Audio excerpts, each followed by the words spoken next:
right, Jeremy Trinchere, not Chinchilla. Jeremy Trinchere's on the show today. Welcome, athlete builder.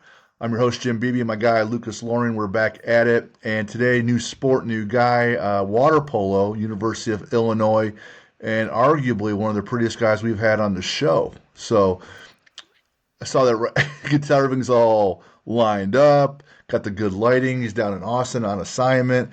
Jeremy, engineer by day, and then steps in the phone booth, comes out as Superman, and by night he runs the J curve. What is that? It's a number of things. Correct. So the J curve, having been in the financial world, for me, what it meant was when you see the J starts off at one point and kind of slopes down. Now it could be a steep slope, a rounded slope, a slope that comes down and hits the bottom, then shoots back up just like a J. So a lot of times that's how a company is performing. They start off weak for a while, then they bottom out and they find some traction, and then they take off. Same thing with people, human performance, countries, economies, you name it. And then the play on words with Jeremy. So he runs the J curve, and the former athlete, now turned engineer. I know what the J curve is about. I was on one of your podcast episodes, but I'm gonna let you, Jeremy, tell us what the show is all about in and of itself. Then we're gonna get into some questions and see how we do things. Yeah, absolutely. Thank you so much for having me. It's nice to come on your show now, and yeah, I love the collaboration that we have here. And I have to correct you. I would love to be an engineer. Oh I'm not wow, an engineer. So the company I'm with is an engineering and construction gotcha. company currently, but Bad due not dil- numbers weren't my ah, thing. bad due diligence on my part. All good, all good. But yeah, so the J curve, it came to a friend of mine during like a branding marketing session. Obviously, it's a play on my name and play on the stock phenomenon, right, of the J curve. But it's funny you asked me about this because I'm actually in the process of creating a TED talk about the J curve, and I'm workshopping it right now. But I'm gonna start off with a kind of a cool metaphor. So if we look at Mm, the J, right, if we imagine the J, it starts off with a dip, then it kind of, like you said, bottoms out, then it starts to gain momentum, and then it explodes. So I like to think of the J curve as four stages. Okay. Now, the whole philosophy I had around it is, how do we take advantage of that rock bottom? We all experience rock bottoms at different points in our life, you could have many rock bottoms in different for points in your sure. life, right? With new levels come new devils, as they say. So how do I take advantage of that rock bottom for exponential growth? Okay. So still workshopping this, but the first stage is what I call the dip. Okay. Now, have either of you heard the metaphor about the buffalo versus the cow when a storm Right. Yeah, the comes? Buffalo charges Oh into yeah. the storm, right? Correct. So I call it the buffalo dip. All right.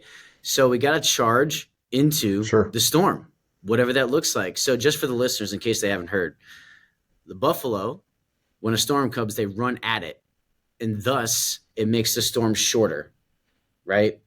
The cow runs away Mm, from it, and it makes the storm right. longer.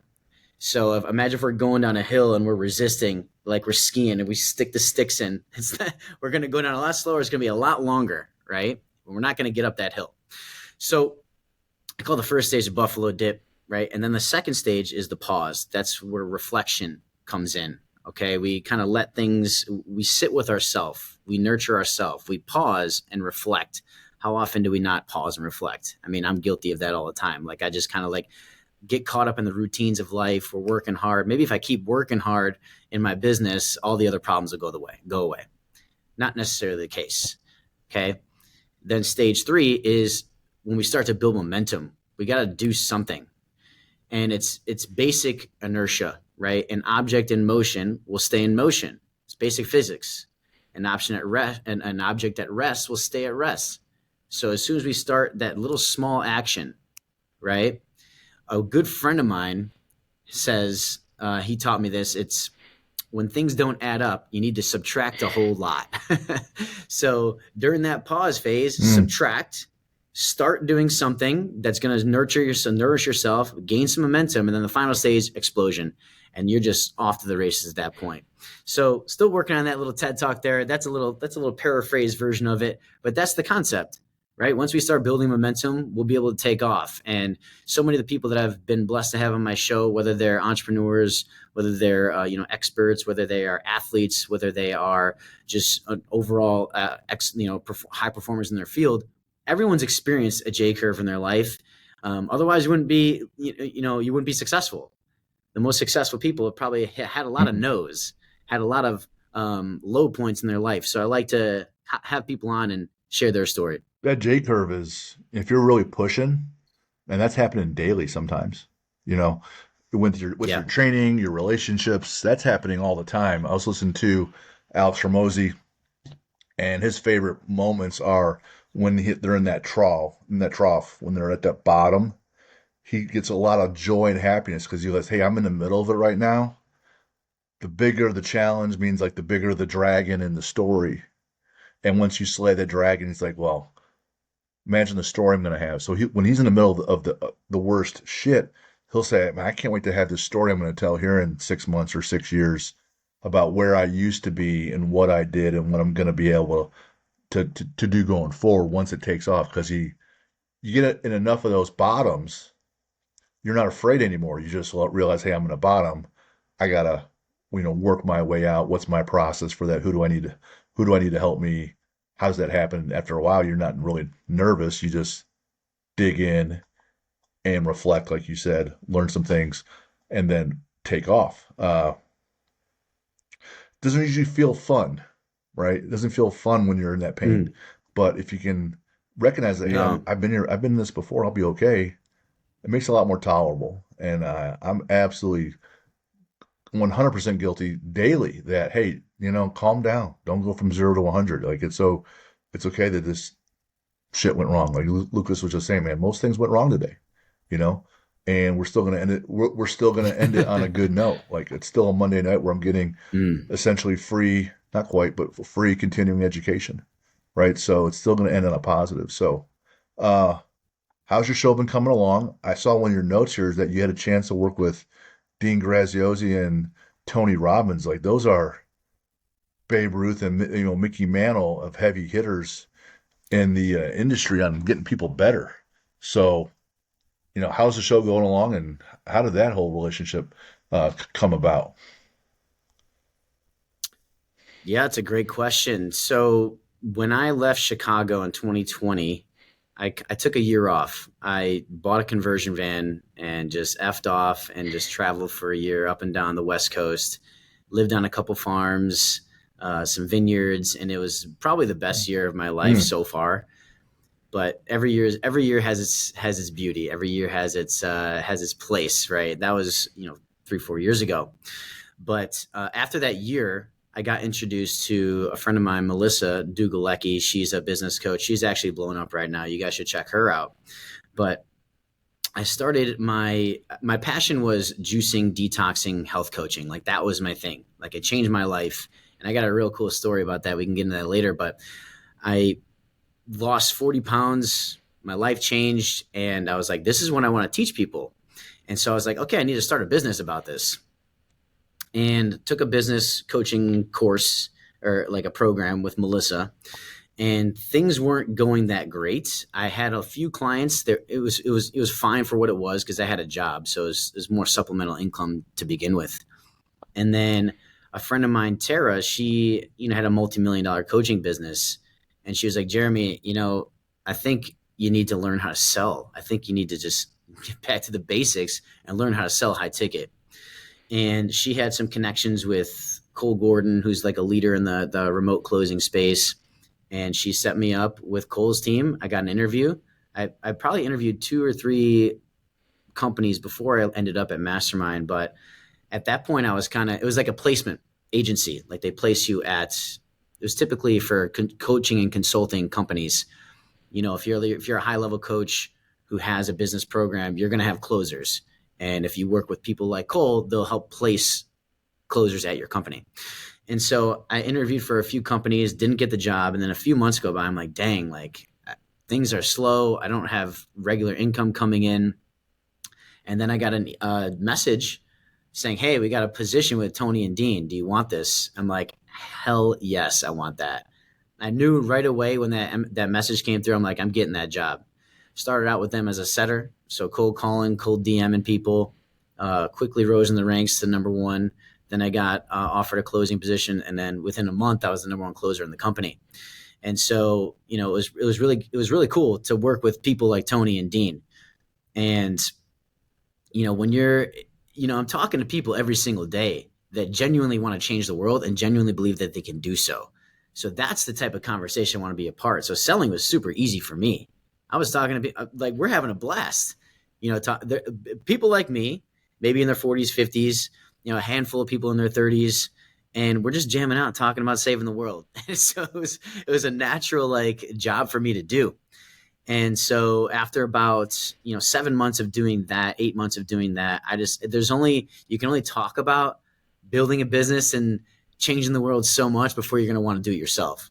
So I left that company, started a sales consulting business, and then that went on to an AI lead generation marketing company. Probably that was last year. Supported about 50 clients doing that. So that's something I still do on the side, is help people build out sales process through online coaching consulting. So yeah, that's kind of how that happened. And it was an awesome experience working for those guys and just kind of seeing behind the curtain of what a celebrity coach looks like. And you're just surrounded by like-minded individuals all the time. The whole team was like, hey, how do we be better? How do we develop, as a person, behaviorally, business. So it was a perfect and logical progression for me to work with those guys.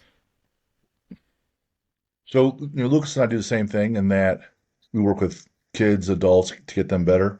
We work with other coaches to improve them. And when I hear coach, I immediately think sports, and it's not always the case, Right. right? I have people that have coached me on better marketing, which I could still be a lot better at, or you can get relationship coaching, better with your spouse, kids, things like that. What similarities or um, where's the crossover when you have someone that's coaching at a college D1 level at Illinois, then you got Tony Robbins, who's even higher than a D1 level, you say a pro level coach.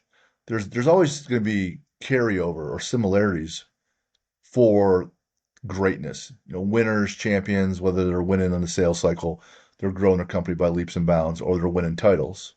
What similarities do you see from the top end coaches like that? That's a great question. And I'm kind of passionate about this in the sense I didn't really like the Mm-hmm. term coach for people in the consulting space.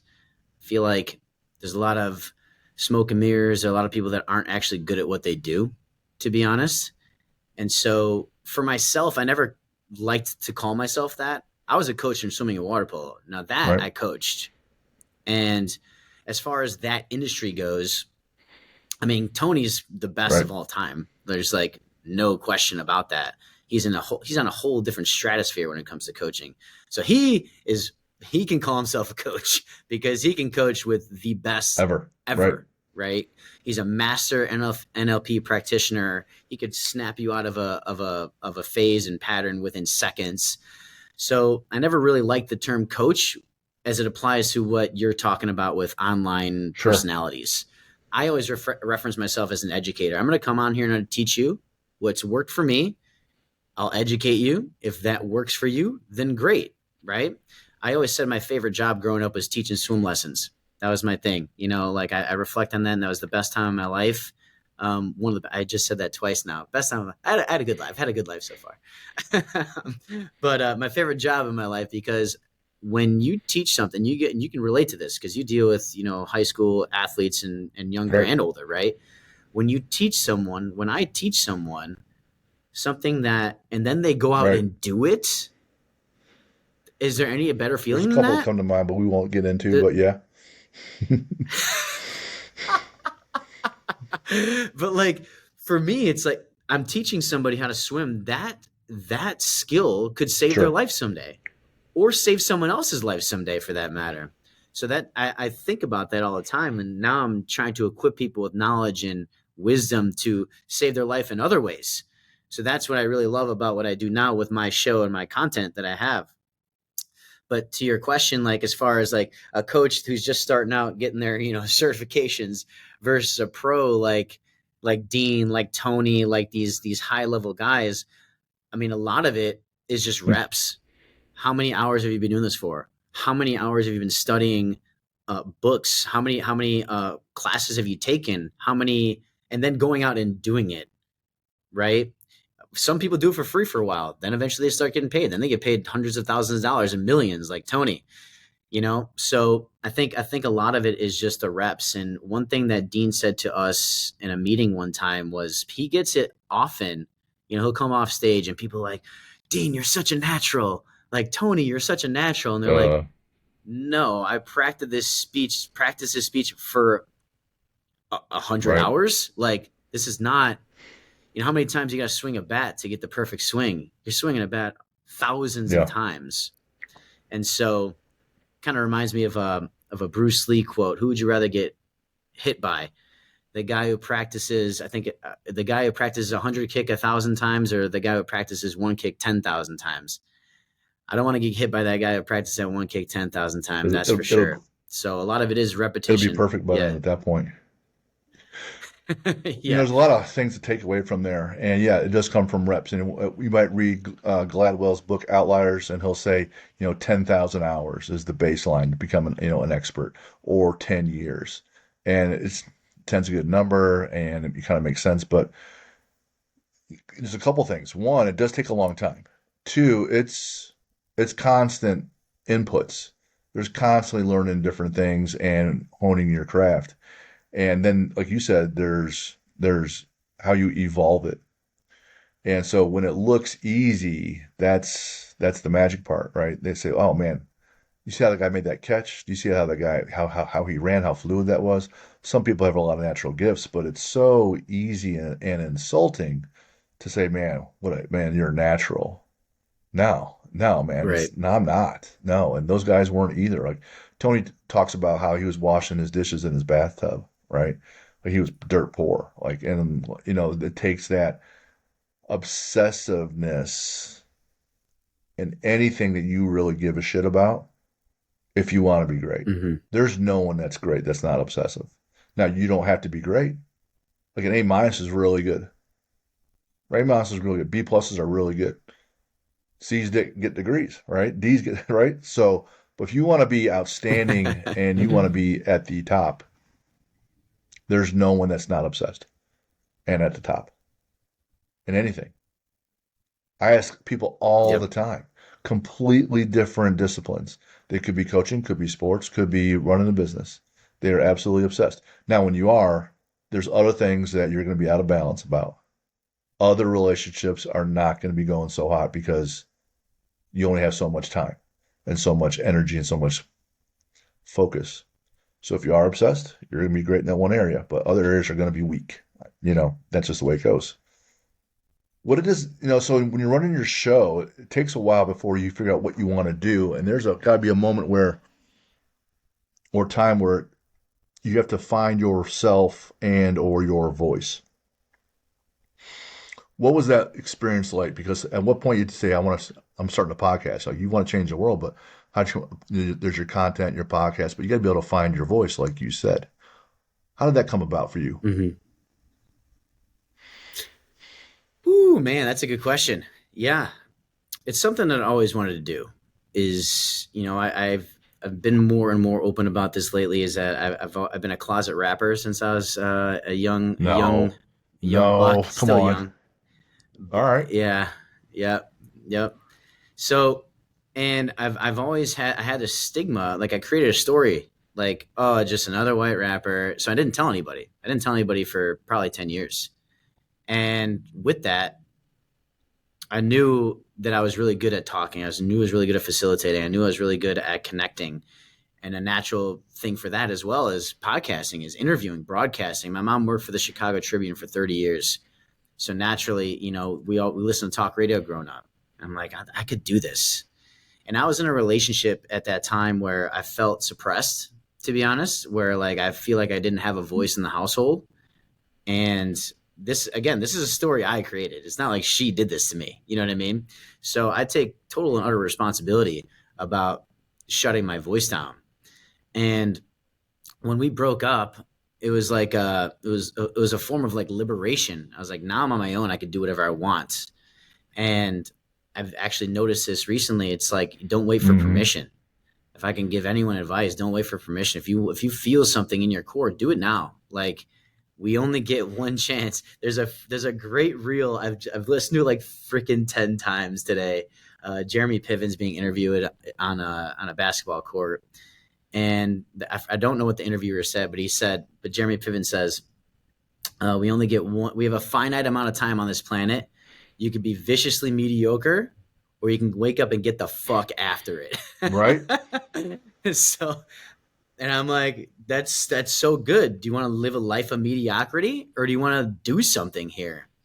So when we split up, I'm like, okay, this is a perfect opportunity. I left Chicago, bought that conversion van, like I said, and I thought, wouldn't it be cool to have a show on the road? There's no excuses. I had a hotspot and a microphone, and that's it. So all these people out here that might be saying, make an excuse about starting a podcast or not doing music or anything like that. I'm like, bro, I was on a farm with a podcast and with a microphone and a hotspot, interviewing high level people from my van. So it was more something I can prove to myself. Like, I set out to do something and I did it against all odds. So I was doing something that would make myself and my inner child proud in that moment. So like, I found my voice. It's funny because I didn't like the actual sound of my voice for the longest time, and now I do actually like it. And it was a big moment for me going back to the voice around the breakup and suppression. I found my voice in that moment by ending that relationship, because you spend 10 years with somebody, you're getting ready to get married, and challenges come up. I wasn't perfect by any stretch of the imagination, but how many people would have stayed in that relationship? It's called the sunk cost fallacy. I put in 10 years, I'm just going to Mm-hmm. stay in it. And I knew if I stayed in that relationship, we would have probably ended up divorced with kids. I wasn't going to let that happen. So I found my voice in that moment, literally by ending something. It was the hardest thing I've ever had to do, by the way. And then found my voice literally again by putting myself out there, doing long form content. This isn't something we could do for 15 seconds and hide. Like, you're out there talking, right? Long form content. And then I started sharing my music recently with some friends. Like, I don't have anything published right now, but it's liberating. And I think if you find yourself suppressed in any sort of way in your life, find a way of comfortable expression and start doing Mm. that thing. And then you can start working up Bigger to things, uncomfortable right? expression. You know what I mean? Yeah.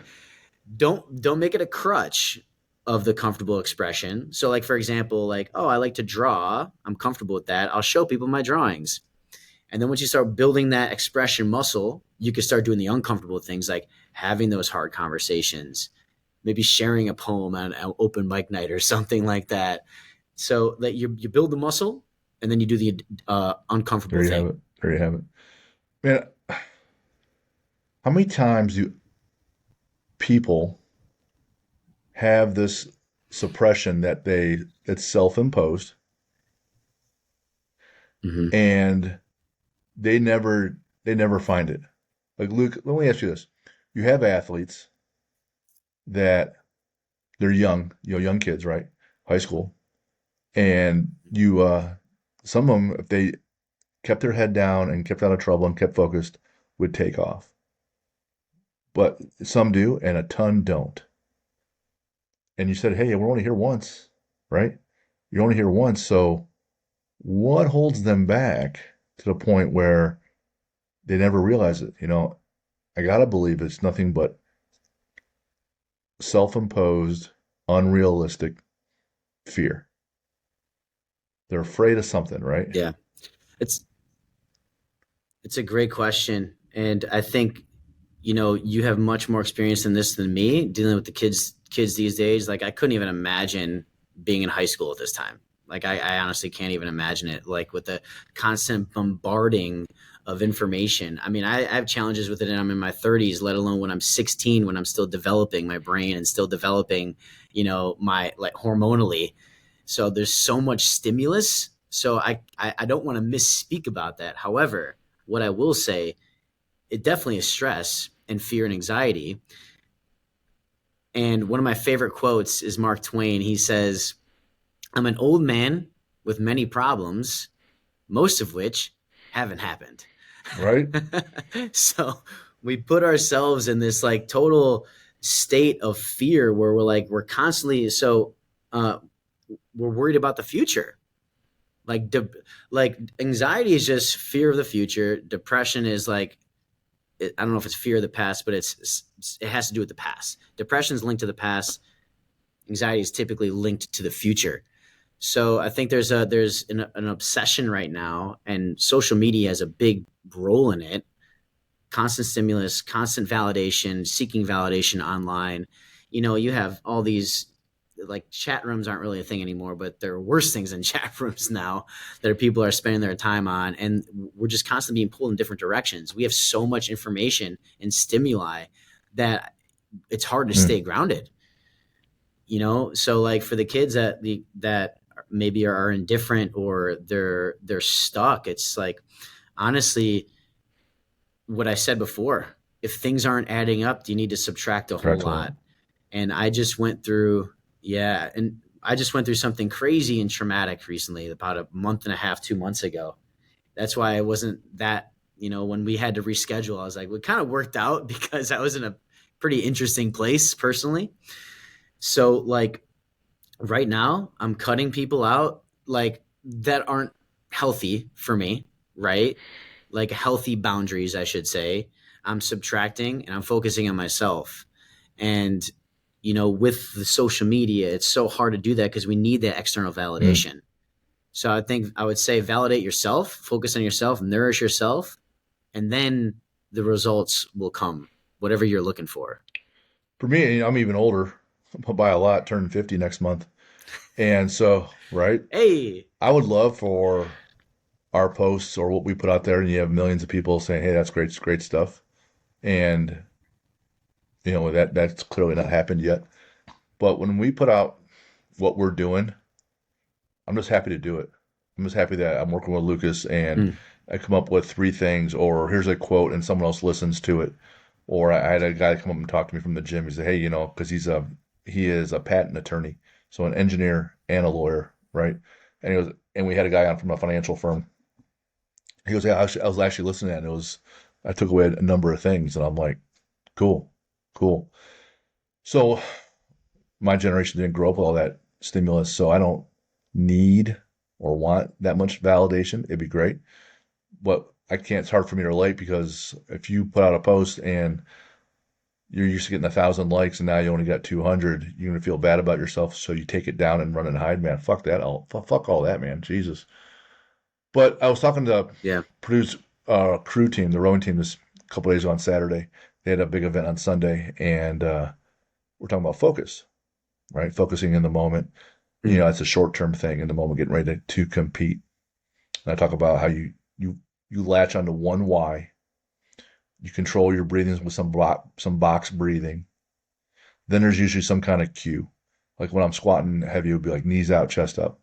And then it's just drive. So for them, the cue was catch and send. So you catch the oar in the water correctly, and then you send it to push, propel yourself. Everything else must go away in that moment. All the pain, what you're feeling in your lungs, your back, your legs, doesn't matter. It's catch and send. And you think about your why. That's, in the moment. The long term, though, all these different thoughts roll in. So they asked, how do you improve your focus? And what I said to them was, well, you can do breathing and things like that, but just do 30 and 6. I go, what's that? Go online right now or on your phone and eliminate 30 things. Start there. Whether it's people that you follow or that follow you, apps on your phone, habits, get rid of 30, right? Narrow your focus. Add 6 things that are going to improve you. Add one person in your life, spiritually. Add one person in your life as a coach. Add some people you follow online where you can constantly learn. And so another little tactic, not a long-term strategy, but a tactic you can do all the time is just cutting out more and more of the fat, more and more of the garbage, just like you said. And you add in one or two things. give up some things. It's easy to give up the things that you hate or things you like a little bit. It's hard to give up things that you like, though. I like potato chips quite a bit. I like my bourbon and cigars too, right? But also don't want to drown in this swim across the Hudson River bullshit next August. So I'm gonna love staying alive a little bit more than liking my chips and my bourbon cigars, right? So, but that's where it gets really hard. Like I like a lot of people, only love a few, and for those that are really looking on greatness, things that you really like sometimes you have to get rid of, and it's easy to get rid of the hard things, but the things that you like a little bit, it makes it challenging. You're like in the middle, man. So you're not even 30 when you're dealing with young kids, and a lot more than I am. So I will deal with a dozen at a time. Luke's going to see 400 in a day. How do you help them stay focused a little bit more and on task? Well, that's a tough question. Somewhat. Really, it's just kind of continuing to build the culture that we're in and staying consistent. Um, knowing that these kids have somewhere to go, somebody to keep them accountable. For me, that's kind of a big one of my big whys is that I feel like in my position, I'm a big part of consistency for them, consistent accountability, consistent, you know, encouragement or reminding, you know. So when it comes to keeping them focused, it's a lot of it is just being consistent, consistently coaching, if that makes sense. Because it's everybody's when you're dealing with high school kids, especially in our environment, it's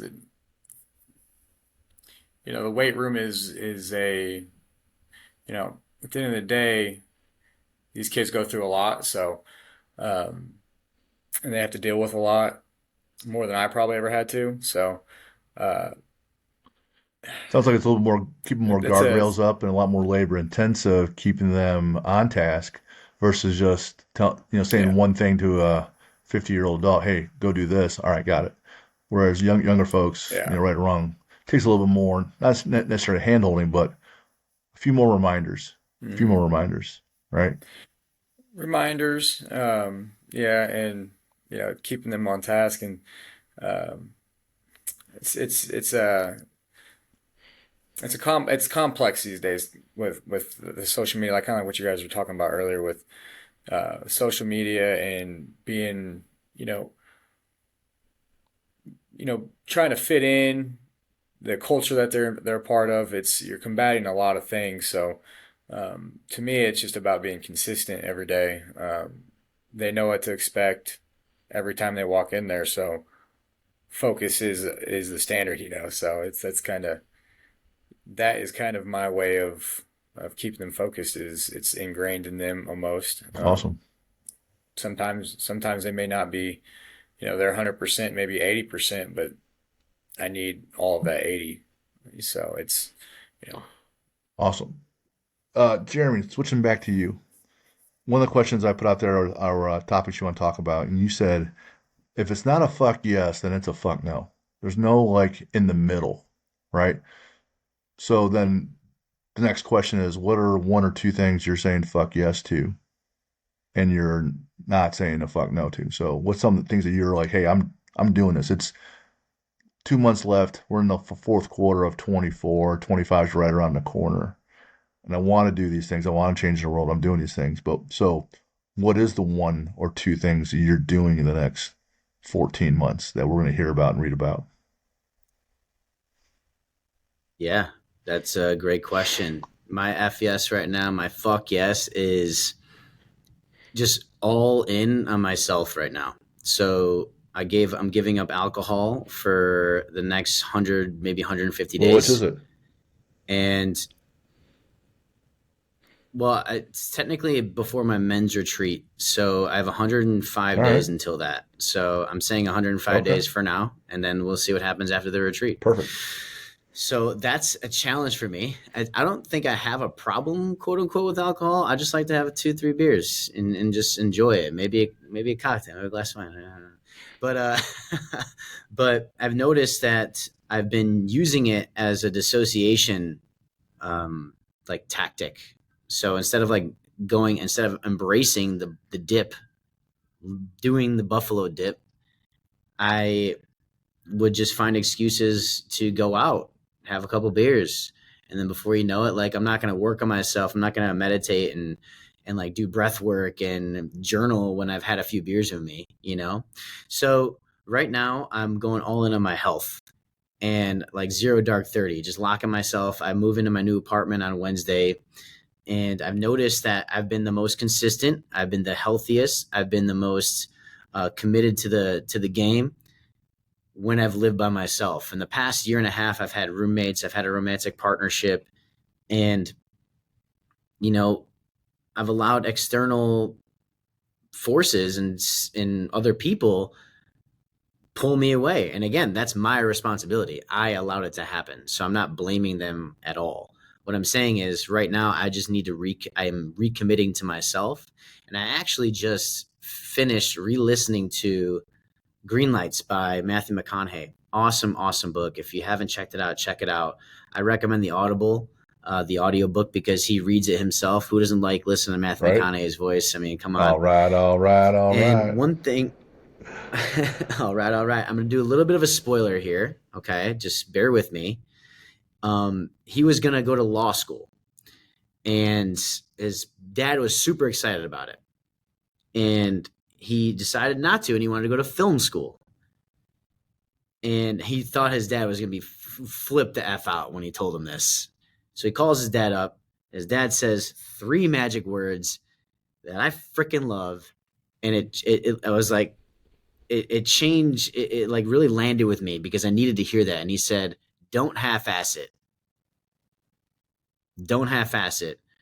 When was the last time I truly, truly committed to something? And it's been a long time. You know, I've had businesses, and I've had multiple businesses at the same time. I don't have them anymore. You know, so there's something there to look at. If I stay in one lane and I truly go all in on it, great results come from it. And I have data over the course of my life when I have committed to one thing.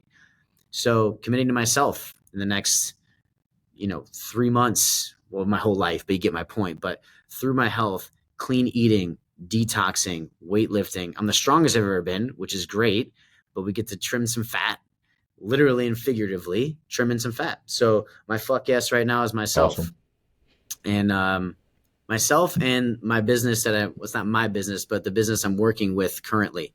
So if I had to pick 2, it'd be There you have that. it. It's easy to add 3 and 10 and becomes 30 and then 100, I want to do this. I want to go to church. Great. Then I want to do this with my church. And then I want to make sure I'm doing this with my friends. And then next thing you know, you have 30 friends. Well, hey, it's this person's birthday party. And it's this person's, kid's birthday party. So now you got 30 birthday parties and 30 kids' birthday parties, right? So it keeps adding up and adding up. And God almighty, we have 6 kids and 4 dogs. 4 dogs. What? No, no. And I love these damn dogs, right? Even the little one. But I get it. Yeah, if you want to go far, go alone. Wait, if you want to go fast, go alone. But if you want to go far, go with someone else. That's the African proverb. If you want to go fast, go alone. So you can go fast, when you're running lean by yourself. And then at some point, when you want to Yeah. go further, you'll need a teammate. And then that's the big trade-off. Can you build a team? So I find if you're out of balance some area really badly, you might be in balance someplace great, but not always. So if you're really out of balance with your faith or your health or your job, I have one guy, he's great at training, but doesn't make enough money to pay for much training, right? I'm like, well, you got to build this machine. So if your body's breaking down, your mind's breaking down, then you don't feel good about yourself. You start beating yourself up. You're gonna be upset, right? You're gonna be depressed because you're looking at yourself, what you were.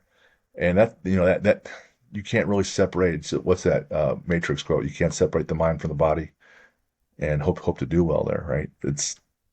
Man, I've lived that life, fat and out of breath and embarrassing and struggling. Oh, never again. So at the end of your 30 days, man, I Nope. hope this next iteration of you on that piece sticks, and then you just evolve and Mm-hmm. elevate from there. That's the new standard, right? There's no regressing with if you're the job you're in. Are you still going to keep the J curve going then? Oh yeah, I'm going all. So when I say committed to myself, like there's four elements to health, right? Mental, physical, emotional, Yep. spiritual, right? You're only as strong as your Right. weakest link. If you're weak in one of those areas, the other three are going to be affected. So I'm going to be focusing on all of that. But when I mentioned consistency, that was when I was living on my own. I was consistently doing interviews. I was consistently posting on Instagram, and at that point, I was gaining 100 followers a day. So like when you click, when I'm on, like it's over. So like I'm looking forward to this time on my own to get into my own personal space in 2 days. Praise the Lord. Right? Like I'm gonna be on my own again and it's gonna be so good. And not to say like my time with other people wasn't valuable. Like it was great, I've had going to church with my roommates, going to the gym with my roommates, cooking with my former partner. Like it was all good. I'm not saying it was bad all the time, but my point is there's no excuses. It's just you, yourself, and the voices, right? So I'm looking forward to this time. So, what's the process going to be when I'm not going to say you relapse or backslide, because hanging out with your friends and going to church isn't a bad thing. But at some point, some of those things might creep back in. You might have another partner, right? You got to have a Mm-hmm. process that's a little different. Otherwise, you'll go a month without putting out a podcast. You'll go, I'm not, or 6 weeks without doing something. How do you take that next elevation and make sure that this is an extreme example that those old demons, like having a drink is not necessarily a demon, right? But you don't backslide to the point where you're like, well, shoot, I derailed and I'm not happy with myself anymore. A stop Mm-hmm. loss in the financial world. We have someone, Mm-hmm. when I go on, I know I'll eat too much on Thanksgiving. I know it, right? But you gotta have a process to pull yourself back out the next day, right? Otherwise, that Thursday rolls into Friday, rolls into the weekend. Next thing you know, it's Monday. You have 4 days of 3,000 calorie days, right? Fuck, that's bad. There's got to be some type of process when you slip up because you're not going to be perfect. Have you worked that out yet? Because it's going to come at some point, right? Yeah, I mean, what have done in the past that has worked, and first of all, accountability is Yes. huge. So I'm in the process of creating a contract with myself and a buddy of mine to ensure that this doesn't happen. And there's a separate speech I'm also working on currently right now. It's a working title, but it's called Sell Yourself for Change. And not literal change, but change. Right. Right. So we're playing with the title a little bit, but you got to have a goal. We got to understand too how the brain operates. The brain's wired to go the path of least resistance, avoid pain, and go towards pleasure. So we have to really understand that. I have finally understood that. Okay. And then you need to have a clear goal in mind. Where are you looking to go? And it has to be a strong enough why behind that goal. And then the final thing is you have to understand the cost of not achieving that goal. There needs to be something attached to it that's painful. So, for example, my friend, my friend, he, I don't know where your listeners are politically. I don't really care, but I'm just going to share this story because it's hilarious. So my friend is said if he doesn't reach his goal, if he doesn't reach his physical goal, he has to read Kamala Harris's book and go on Instagram and say everything he's loved Mm, about it. strong. That is more painful for him than a lot of things. Okay. So you have to have an at stake. You have to have an at stake. So I'll tell you an example. I'm not going to go into detail about the commitment I made, but I set out a goal and I said if I did not complete this 10-day goal, I'm not allowed to drink on vacation. I didn't even think twice about it. Didn't even think twice about it. Boom, crushed that goal. So and you have to send it. There needs to be some accountability with somebody. So I've already got that process down. Understand your brain. We're all the same in the sense of we're wired to seek the path of least resistance. So having some intentional, like self-deprivation, having intentional challenges, like ice baths is a perfect example. Like doing that, you're wiring your brain to do a hard thing. Okay. Fasting, you're wiring your brain to do a hard thing. You need to eat, right? So you need to understand the brain. Number 2, you got to have your goal. And number 3, you need some sort of accountability or an at stake if you aren't unable to succeed. So that's a classic one. I'm going to donate to the opposition. Most people wouldn't want to do that. Make it a high number too, and go public about it, right?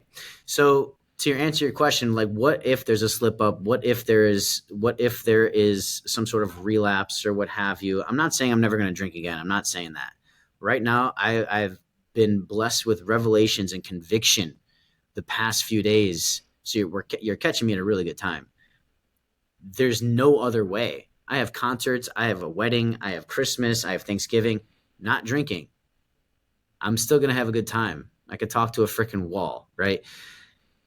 I'm so set on being in peak physical condition that I'm not even going to think twice about it. That makes it easy then. That's the set. Tony talks about it. Tony talks about it all the time. When you actually decide, game over. Because all the other future choices are gone. Am I going out Friday night? No, because I chose this. Am I not going to watch film? Mm-hmm. No, because I chose to be MVP. I chose to be an All-American. I chose to have a winning team this year. Mm-hmm. What does that mean? Oh, does it mean I'm not doing my creatine? No, it means I'm doing all those things. The choices are gone. You're down to like 3. And those are just going to be like semantics. Am I eating at noon or at 12:30? It's not. Am I not getting enough protein? Once you decide, all the other choices out the window. As for accountability, yep. If there's anything I can do, I can hold people accountable. I'll get with them and I'll ask them the horrible questions, and then I'll have the answers.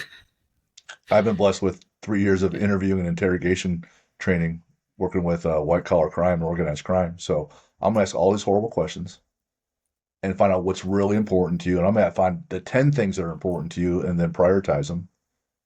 And we're gonna remind ourselves of those things and rewire our identity so that there is a strong conviction and decision, and then it's done. It's over. We're doing it. What's the punishment look like? I don't know. 5-mile farmer's carry. Fuck. Right. Right. Fat dude. Push my car downtown and back. No. Right. And it's so easy at that point because you're like, well, yeah, you have to put enough weight behind it. The one thing I would challenge you with is you have to have a goal. Yes, you have to have some big or directional goals. Number 1 podcast, maybe it's a nice one. Most impactful podcast, different, right? Or how about I want to work on my podcast with a recording, and in addition to that, 30 minutes a day, extra 30 minutes a day to refine it and improve it, or an hour a day. When I have that long-term directional goal, all I really care about is what are my process goals, because that's what gets me through day to day, and I can get a win today, which then makes me feel good. It gives me that feedback loop. It makes me happy. Dopamine release, serotonin, all the cortisol drops. Like you're happy about some things because you got some wins. So now your habit's sustainable. Do it again tomorrow. Do it again tomorrow. Do it again tomorrow. Right? Fuck, I got 7 wins in a row this week. What'd you get? None. All right. Fuck you. I win. Right? So that keeps me a little happier. Because if you got a 15-month goal, it's easy to say, well, I got time. I got time. I got time. I got time. Mm-hmm. And it's such a lie. It's such a lie, right? What was the next question I had for you?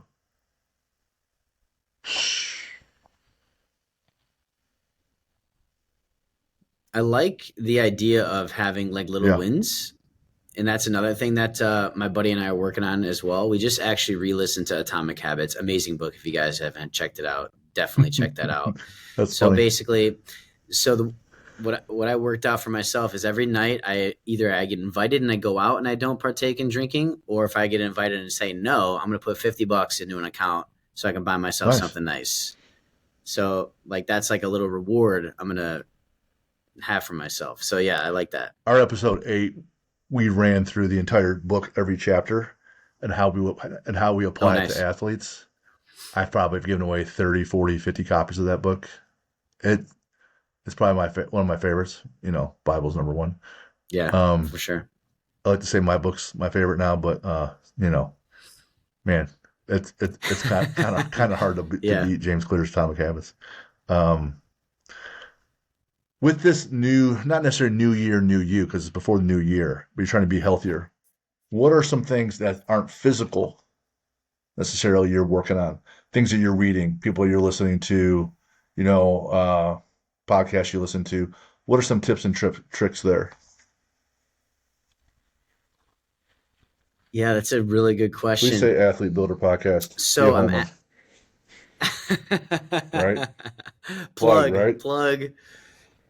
To be honest, I'm not a big consumer of podcasts. I'm a producer of podcasts. I'm gonna be very Sure. honest. However, so my friend Riley and we have a little book club together. So where we meet every Friday, but every 2 weeks we finish a new book. And what I love about James Clear and what he talks about is, and I used to talk about this all the time, especially dealing with Tony and Dean, is like the healing and learning loop. Like you go to the seminar, you go to the next Mm-hmm. seminar, you go to the next seminar, you read the next book, you do the next course, and then you don't do Right. shit, Waste. right? And then James Clear, he has a definition for that, or not definition, but he has words for that. It's motion versus action. So motion is you read the book, actions, you read the book and you implement it. So you do Right. the thing, right? So for me, we meet every week. We read a book and then we pick 3 things needle movers that we could utilize from that book, and then we integrate and we hold each other accountable. So that's our little process that we have cooked up together. Now, your question was, what am I doing That's one. internally? So right now I told you about this book on my show. It's my favorite book. It's The Greatest Salesman in the World. It's by Og Mandino. It's just a quick synopsis about it. It's not about sales. It's a life principle book, and um, it's 10 scrolls. I always say it's kind of like as if The Alchemist and The Four Agreements had a baby. Like as most people who have read those understand what I mean. But it's a life principle book. In the first chapter, the first scroll is I will form good habits and make myself a slave to Mm. them. So just finished Atomic Habits. Now I'm instilling this into my brain. And there's like a 3 to 5 page passage for each scroll, and you have to read it 3 times a day. In the morning we wake up, after lunch, and one time before bed. So you're drilling these principles Yep. into your brain. So there's that. Spiritually, I have not been good about going to church. I'm not going to lie, but going to church, my commitment's 3 times per month if I don't go every single day, every single Sunday, and praying every day. And having a bedtime. Now haven't established that yet, but that's something I'm intending to do. Like I no like having a non-negotiable, like door is shut behind me at X time. Let's just say it's 11:30, right? And just having that's just going to allow me to get into a routine, because your night sets you up for the morning. Everyone obsesses over the morning routine, but what about the nighttime routine? My former partner, she's in trauma and all that stuff. We she a practitioner for trauma release and stuff like that. And she put it so brilliantly before. And that's like, if we are highly stimulated, we're watching the news or we're scrolling our phone or, whatever, right before, and then we should close and then we go right to bed. It's like we're going in a state of trauma. We have to treat ourselves like an infant. An infant's rocked to bed, right? So how do we rock ourselves to bed? It could be a 10-minute process, but how do we consciously shut down our bodies to prepare ourselves for bed? And then for me, that's going to be through reading, maybe like just 10 quick breaths. And by quick, I mean like time wise, I could do 10 breaths and it could be 5 in, 5 out. and then shutting off and like leaving the phone away. Right. So internally, just being the man that like stepping into that vision now. Right, right. That's exactly what we do with our athletes. If you're changing your bedtime, you're giving yourself self-imposed jet lag. You talk about Right.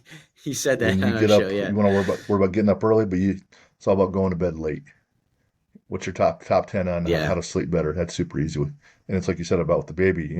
When I had three little kids, there's a little fan in each room, a little white noise. Well, I'm turning 50. I got a fan in my room. A little white noise helps me sleep, right? It's all those Yeah. things, Yeah. and they all matter. Rewiring your brain. And so last night, like late 9:30, I checked my phone like an idiot, and that book I collaborated on, they're talking about there's a book signing and a gala, and it's Times Square, it's New York City, and I was like, oh fuck, I don't like going to New York, but it's a cool thing. And then I thought, well, it's that weekend. Zach Evanesh, who Lucas and I had on, he's having an underground strength con that same weekend. I'm like, well, if I put them both together, now it's really worth the money to go there for a couple of days. Well, this is 9:30, 9:40. I'm in bed 10, right? I'm supposed to be shutting down. I had my Yeah. book out. I'm reading. I'm upstairs. The phone's gone, plugged in, and I checked it before I sat down. And I thought, so now my brain's thinking, shit, how much is that going to cost me? $1,100 probably with all the tickets. Do I want to do that? I got to rearrange this other thing. I'm going to miss part of this. So all these questions, the brain's running full tilt going into Sunday Right. night, and I slept like shit last night. I woke up a dozen times. The same thoughts were in my head. My brain was working the whole night through, not resting. I woke up all fucked up today, right? And so Mm. I knew I was going to schedule some time right around noon to go work through that whole challenge and process, make my decision and go. But I didn't. I started working on it early and messed things up. So I totally empathize with what you said about having that evening routine. It is critical if you want to win. If you want to win. Hmm. You mentioned a whole, Rock yourself to sleep damn at night, right. guys. So when you're training, like you said, you're hitting the gym. What do you like to listen to? Oh yeah, I saw that on the prep call on the prep notes. I'm all over the All right. place, man. It would be between three things. It's hip hop, worship music, and then maybe some motivational Yeah, I do that. speeches. That, and so that's that. That's where I'm at. I mean, I'm in the gym an hour a day, so if I can drill some inspiration in my head, I'll do that. So hip hop, worship, or motivation. That's where How I'm about a at. place you want to visit you haven't been to yet? Whew, that's a good question. Italy, the All old right. country. Yeah, got to get out there. Favorite sports movie? Okay. Rocky. The first one or Rocky Four, Ivan Drago or what? No, like my dog's name Yeah. was Rocky. I love Rocky. I growing up, I didn't really watch the first one Ooh, that much, but now I've grown to appreciate it a lot more. We were always like a 2, 3, 4 right. family, and now it's the first one, hundred You only percent. won Best Picture for that one, right? Yeah. Did you know? I was just gonna say that it won Best Picture. Most people don't know that. That's Be- crazy. Do you know the be- story behind that? Best Have you looked into screenplay that? down to his last $300. Sold his dog because he needed money for food. Got because everyone said he couldn't play the lead, so he kept taking it different places. Finally, someone gave him the lead, gave him a little bit of money, went back and bought his dog back, who was actually in it. For like 30 Yeah, grand or right. something. Yeah, he was all in on Yeah. himself, and he was down to nothing, nothing, nothing. And Yeah. His yeah, girlfriend I know left that him. part. Dang. Yeah, girlfriend left him. Like that's a freaking Like story, dude. the fight, the main fight, shot the whole thing in one day. They started at the end and then finished at the beginning. That shooting a fight it takes days, weeks, setting everything up. They shot the budget Yeah. was so small. Shot the whole thing in a month, under 30 days. Ah, Yep. yeah. Don't get me started on Yep. Mr. Rocky. Other movies though, I'm a big Remember the Titans guy. Varsity Oh, Blues. That was like the coming of age football right. movie for me. So, what's your favorite football to watch? Oh God, I'm a Bears guy. Sadly, it's just every just when I think I'm out, they pull me back in, and then when they pull me back in, they let me down. Could be worse. Yeah, I'm from Cleveland. I've seen. Okay, okay. So I've seen 14 Bears games Okay, live. Guess how many times I've seen them 7. win? 0. No, no. 0 Zero. for 14. 0 for Well, 14, dude. whenever they 0 play for Cleveland 14. again, make sure you go. Go to that game. All right, deal. I told myself I would never go back to a game until they had a winning season, and then that was the year that we the double doink with Mm. Trubisky, and then yeah, it's just it's tough. It's tough being a Bears fan. We just cling to something that happened 40 years ago. You Anyway, said your new favorite book's topic. The Greatest Salesman. How about like hero or villain? And it could be real or nonfiction. Hero. Hmm. It's interesting you asked me about heroes because I have an interesting relationship with the hero word. I call it the hero complex, where we have heroes, we idolize people, where we're Mm. devaluing ourselves. So I like to believe that we're all on the same plane. So just for the sake of the question, like a hero of mine, hmm, gosh, you know, it's such a tough question. It's such a tough question. I would say anybody that's an underdog that over against all odds, someone like a Tony Robbins, Rocky, someone like that, even like I was going to right? say Rocky, like that's Rocky for sure. Like just the whole story is amazing. And by the way, for if you want a good laugh, go after this, go check out Eddie Murphy on YouTube. It's Eddie Murphy. It's the bit when Italians, after they just watch Rocky, it's freaking I'll do that. hilarious. So check that out. How about a But favorite villain? Rocky, you know, I I would say the Joker. I would say just it's just a classic villain, and it's the guy, the agent of chaos, just does whatever he wants, no fear of repercussions, and someone I once did an exercise, and it was you create your own villain, and that's just a different version of you. It's like your alter ego, and then compete with that person because any hero has to overcome something.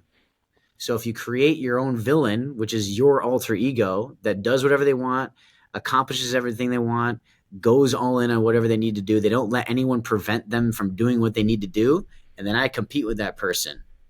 If that guy, my guy would actually do the extra reps in the gym, so I'm going to do them. That guy would stay late and make extra calls. I'm going to make extra calls. Like yourself, I'm going to end on a win no matter what. My villain, he would do 100 push-ups right before bed. I'm going to do 100 push-ups before bed. So we create this like mind game where we're competing against this alter ego, which is just ourselves. So in a roundabout way of saying the hero is me, the villain's me, right? So have a little fun with it. Nothing wrong with someone coming on my show and giving me the answer. I'm the hero in my story, and I'm trying to get him to win, right? Nothing wrong with saying that. It's a Mm-hmm. little ballsy and it puts you out, Yep. and it's arrogant, right? So some people would say, but I'm the hero. The hero's not always getting this. He's not always winning, but I'm the hero in my story, and I'm trying to get him to win, right? I'm trying to get him to where we need to be.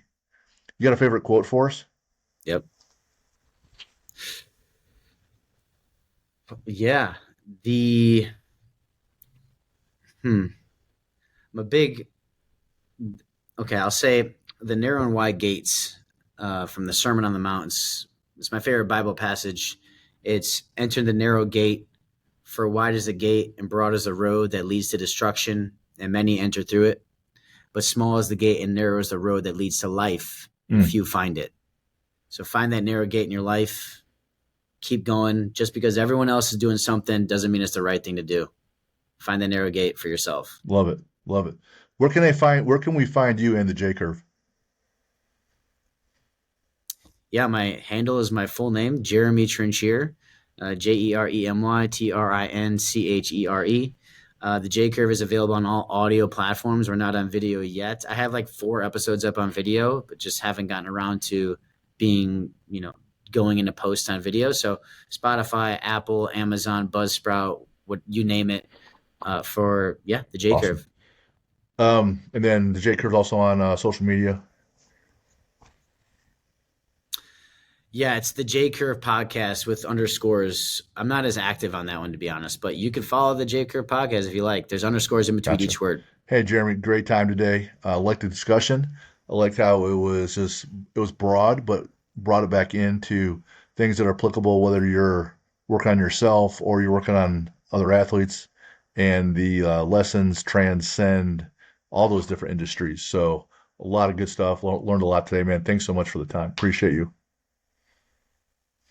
Yeah, thank you, Jim. Thank you, Lucas. Nice to meet you, my friend. And yeah, looking forward to meeting one day in person. I'm a Midwest boy. Awesome. Come on now. For those that follow along still, you have questions, send it to us, info@athlete-builder.com. And humbly, if you can check out the 2 books that I launched, the whole goal is to make an impact. So, Athlete Builder, the blueprint for building champion athletes, that's out there, Barnes & Noble, Amazon, and then Triumphs of Transformation. That's the one I collaborated with the other 30 authors on.